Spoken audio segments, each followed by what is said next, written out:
Colorado Republican Party is trying to keep unaffiliated voters out of primary elections. Unaffiliated voters are the largest voting party in our state. News 5's Maggie Bryan here to explain how they plan to make that happen. Maggie. Diane, the Colorado Republican Party has filed a lawsuit to close the state's primary elections. That would mean half of all voters in El Paso County would not be able to cast a vote in primary elections. I've been unaffiliated since we moved here in 2018. Shelley Roars is just one of over 2 million unaffiliated voters in Colorado. It gave me choices.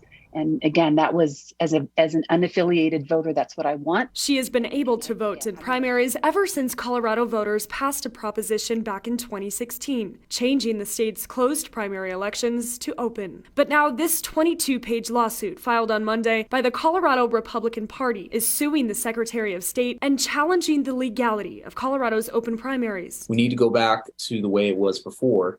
When we were actually winning elections. Party Chairman Dave Williams says only registered Republicans should be choosing the Republican nominees. We're suing because we want to protect our First Amendment rights and ensure that no Democrats or any malicious left-wing groups are trying to bring harm to who our nominees eventually will become. Rohr says going back to closed primaries would take away her voice. The bigger picture as an unaffiliated voter, you are taking my choice away in the early decision process. Timothy Kirkwood is unaffiliated and says Republicans should be embracing unaffiliated voters, not pushing them away. I don't think it's a smart strategy. I'd like to think they're a smart party. The Republican Party needs independent voters to win elections.